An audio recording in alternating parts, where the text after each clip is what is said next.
Quite a few friends have said that they'd like to come and see me make my Lampwork glass beads. Obviously in the current circumstance that's not possible, and even if it was, to be honest, I don't know how well I'd manage if I had somebody watching over my shoulder. It might all fall apart anyway. But I'm going to do a little video out of my garage today and try and show you what I do. Obviously this isn't going to be a YouTube style tutorial to teach you how to do it. I'm not a teacher. It's just so you can have a little look and get an idea of what I do. Hopefully I can get a reasonable angle so that you can see most of what goes on. And I will do the making part of the video probably on silent because my torch is quite loud and you really don't want to be listening to just the loud buzz of gas burning. It's not a very pleasant sound to listen to for any length of time. Okay, so let's see how it goes.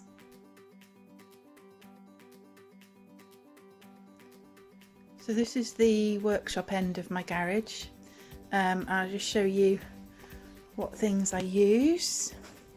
So these tools here are used for shaping, squashing, pulling, poking. There's a few other tools which are only used on very specific tasks. So these ones I normally only get out if I know I'm going to need them for a particular bead, whereas these ones are usually out whatever I'm making. This little metal triangle with the holes is where you rest the hot rods of glass so that you know you're picking it up from the cold end each time. The metal rods, these are what the beads are made on. Depending on the diameter of the rod depends how big the hole will be in the middle of the bead.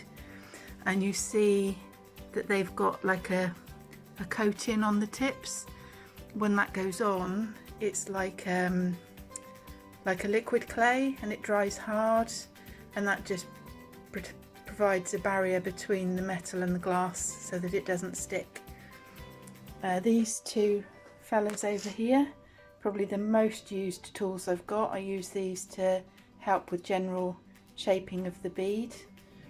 And my didymium glasses, which cut out the soda flare, whatever it's called, the orange glow when you're melting the glass. It just makes it easier for me to see what I'm actually doing.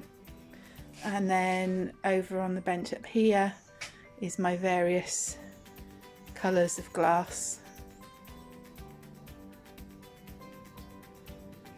And my newest addition, a little kiln balanced on top of an ancient tumble dryer which has not worked for many years.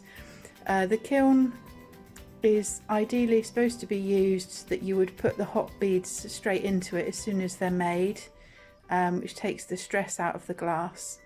But in reality I'm normally only making 2 or 3 beads at a time, so I make up a batch of beads and then put them in the kiln at a later date. When I have made the beads and they're not going straight in the kiln, I put them in my slow cooker, and this is filled with these little things, they're cooling bubbles, and it just slows the glass down with the cooling process so that you don't get broken beads, which is what happens when it cools down too quickly. Okay, so let's get on with actually making something.